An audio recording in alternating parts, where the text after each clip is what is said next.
Em nome do Pai, e do Filho, e do Espírito Santo. Amém. Naquele tempo, quando Jesus se aproximou de Jerusalém e viu a cidade, começou a chorar.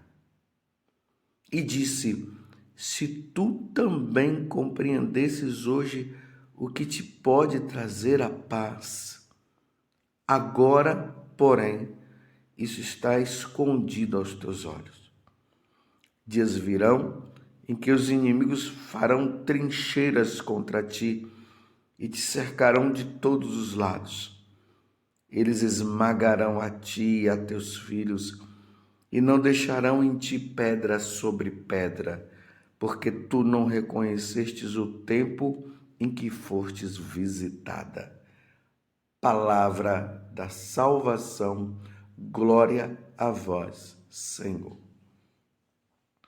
Meus irmãos, para nós entendermos o evangelho de hoje, nós precisamos voltar lá no capítulo 9 de São Lucas, do versículo 51.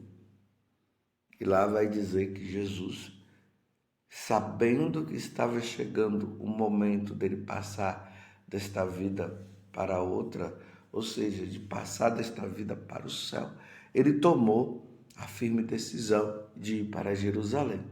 Então Jesus começa a ir para Jerusalém. Estava lá na Galileia, passando pela Samaria, até chegar na Judéia. E Lucas ele vai sempre detalhando que Jesus se aproximando de Jerusalém.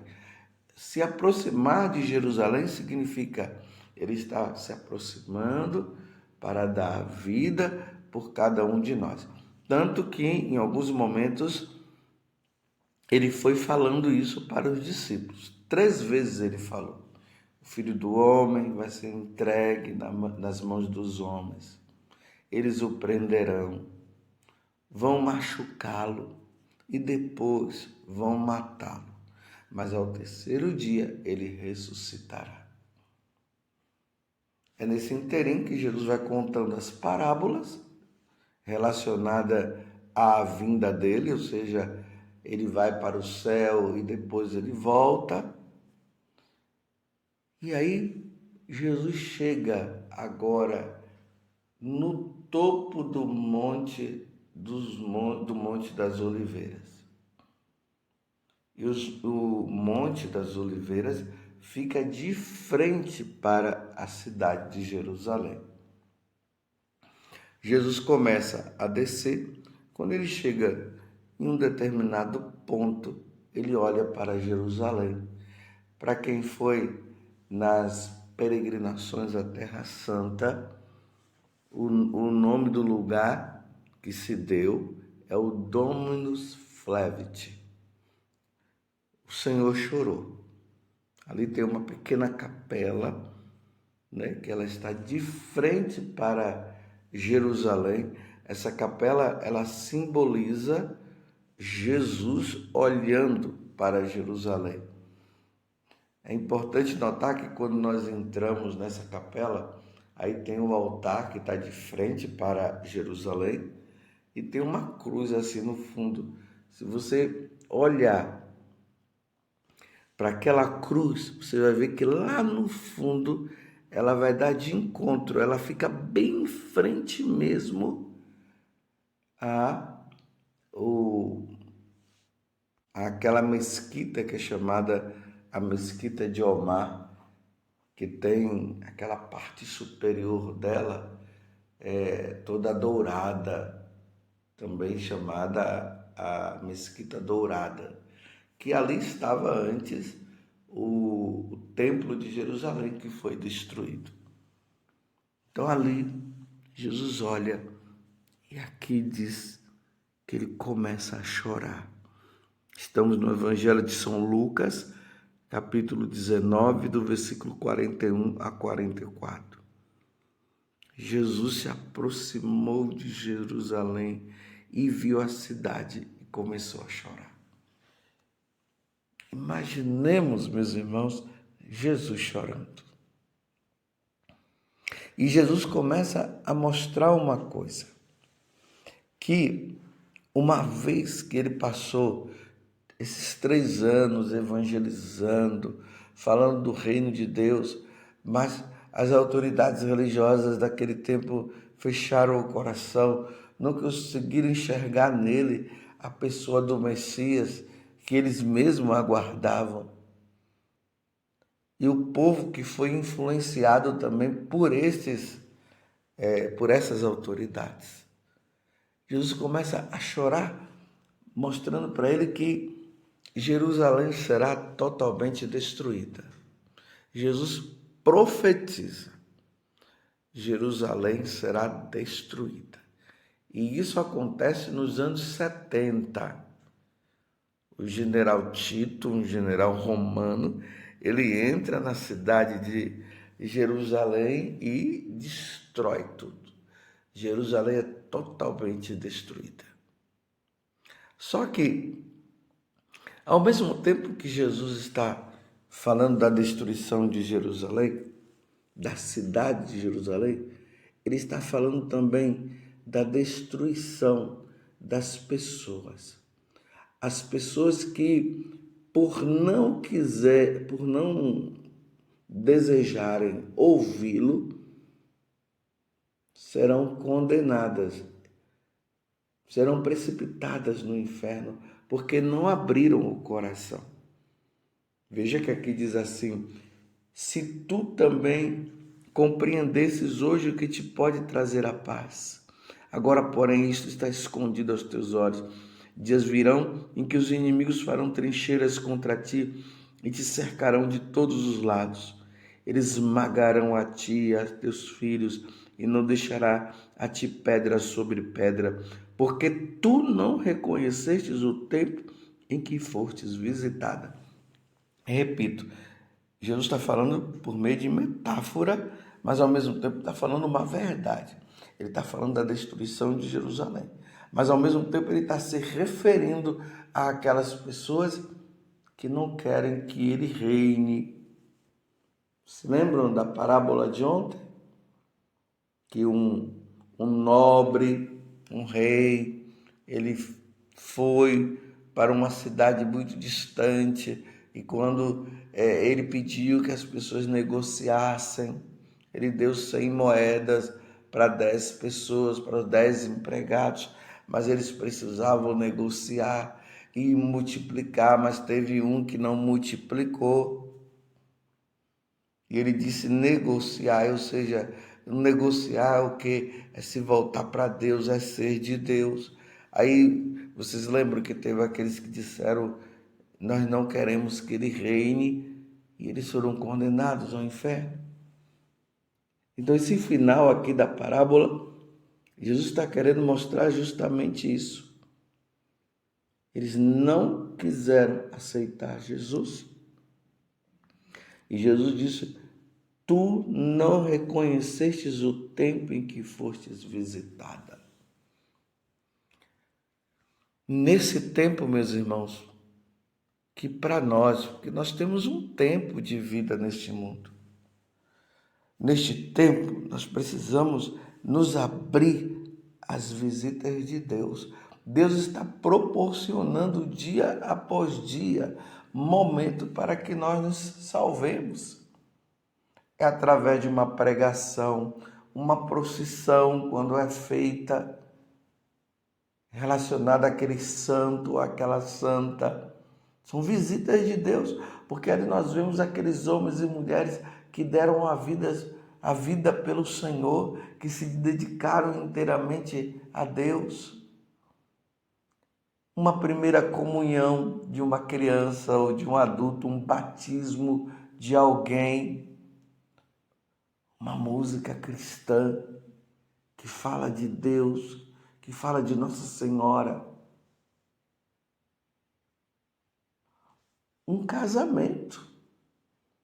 Quando nós vemos um casamento de uma pessoa na igreja, nós estamos vendo oportunidades que Deus está dizendo também para aqueles que não casaram para casar.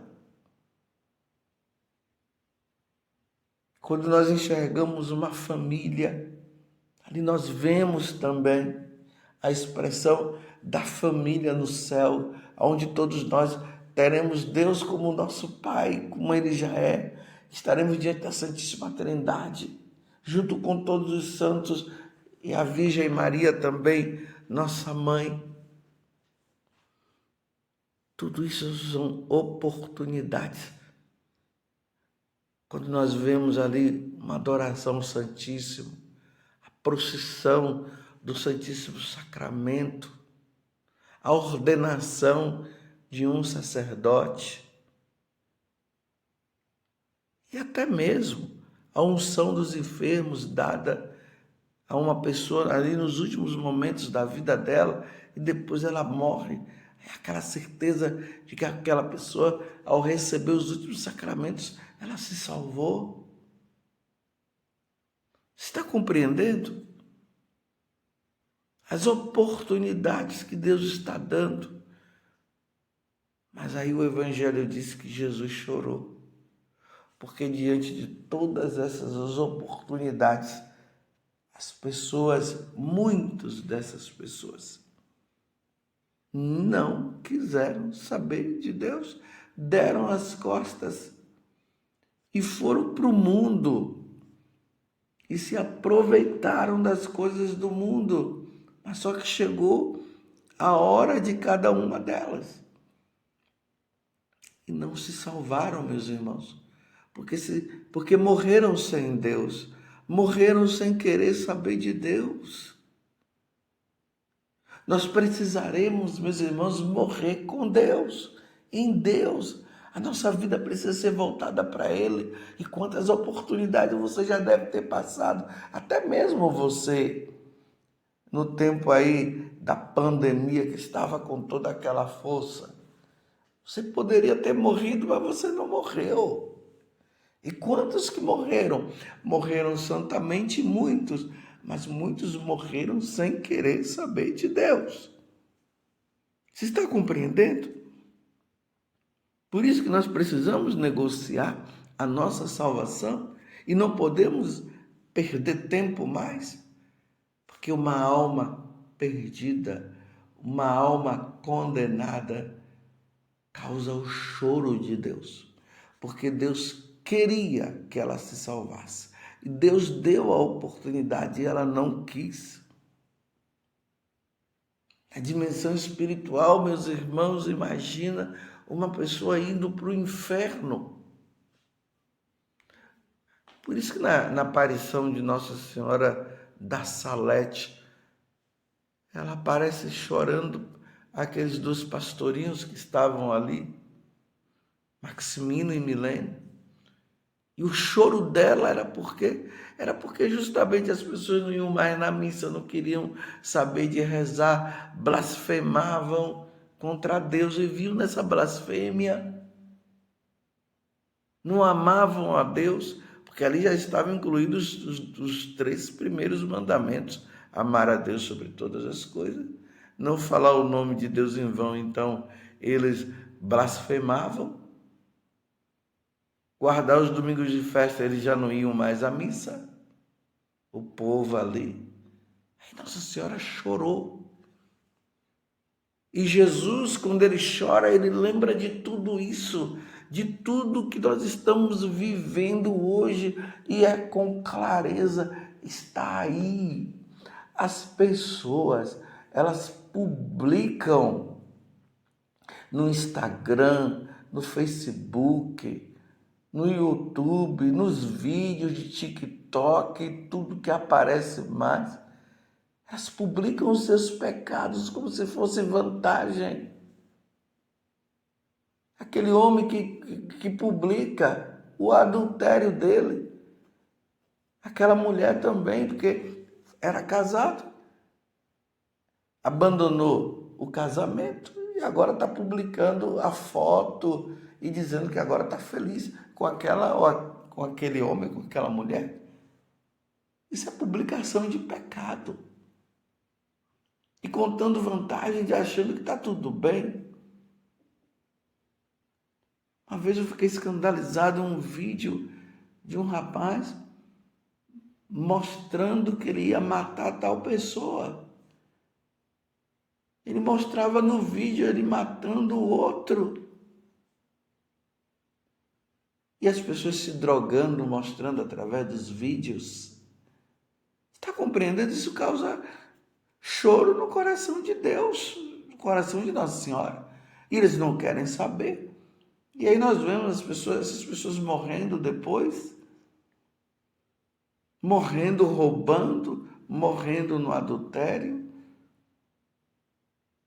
morrendo abortando, causando o aborto. Meu Deus do céu, que mundo nós estamos. E é o que Jesus está dizendo, não vai sobrar pedra sobre pedra. E assim como não sobrou pedra sobre pedra do templo de Jerusalém, não vai sobrar pedra sobre pedra diante daqueles que não querem saber de nosso Deus.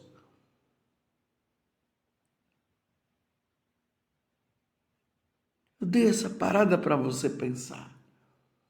Como está a tua vida?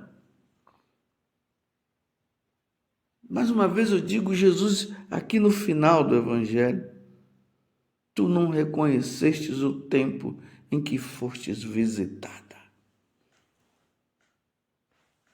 Quantos acontecimentos que nós vemos aí, quando Jesus disse que quando ele estivesse perto de voltar, ia acontecer fenômenos extraordinários do céu e da terra. E nós vemos tantos fenômenos que vêm acontecendo. Esses fenômenos naturais, desastres, essas pandemias, tudo isso era para as pessoas observarem também nisso. O que eu estou fazendo da minha vida? É assim que nós deveríamos dizer. Diante desses fatos. Não, mas as pessoas estão brincando com Deus, estão brincando, não querem saber de Deus, abandonam a Deus. A prepotência de entrar numa igreja católica e profanar as coisas. Só que o dia de cada um vai chegar. E quando eu digo o dia de cada um, é o dia do encontro com Deus. E ali vai haver o ajuste de contas. E não vai ter perdão, meus irmãos. O perdão é agora. Enquanto nós estamos nesta vida, nós precisamos nos arrepender para recebermos o perdão de Deus. Mas vai ser triste quando passar para o outro lado. Como diz Santo Afonso Maria de Ligório, naquele livro que hoje tem o título de Máximas Eternas, mas o antigo título era Verdades Eternas, Preparação para a Morte, onde ele diz que muitos irão ficar com remorso, dizendo: o que eu fiz da minha vida? Eu tive toda a oportunidade, Deus me deu toda a oportunidade, mas eu não quis saber. Eu não quis que ele reinasse na minha vida, influenciado pela mídia, pelas escolas, pelos professores ateus, que foram falando mal da igreja, falando mal de Jesus, e muitos acabaram abandonando e não quiseram mais saber. Pessoas que levavam uma vida de santidade, mas perderam a oportunidade sendo influenciado pelos que erram. Deus chora. Será que Deus está chorando por você? Por você não saber dele, por você estar no mundo das drogas, uma sexualidade depravada, no mundo da corrupção, do roubo, da falta de amor, de caridade. Será que Deus está chorando? Ou Deus está se alegrando com você por você ser fiel, por você ser a alegria de Deus? Nós precisamos ser a alegria de Deus e não a tristeza de Deus. Levemos uma vida santa, meus irmãos. Faça uma revisão de vida, veja como é que você está. Não brinque. Na carta aos Gálatas, São Paulo deixou isso muito claro. Com Deus não se brinca, com Deus não se brinca. Estão brincando com Deus. Estão agora até querendo mudar a Bíblia, meu Deus do céu. Mudar a Sagrada Escritura para colocar aquilo que é conveniente, ou seja, colocar na Sagrada Escritura o que convém de pecado e tudo mais. Que blasfêmia! E se achando superiores, as superioras, se achando os bons, mas todos irão prestar contas a Deus. É por isso que Deus chora, porque Ele não quer perder nenhum dos seus, mas Ele dá a liberdade e cada um faz da liberdade o que quiser. Que Nossa Senhora nos ajude a sermos fiéis. Ó Virgem Santíssima, não permitais que eu viva e nem morra em pecado mortal. Em pecado mortal eu não hei de morrer, porque a Virgem Santíssima há de me valer. Valei-me, Virgem Santíssima. Louvado seja nosso Senhor Jesus Cristo, para sempre seja louvado, e a sua mãe, Maria Santíssima. E aproximando-se de Jerusalém, Jesus viu a cidade e começou a chorar.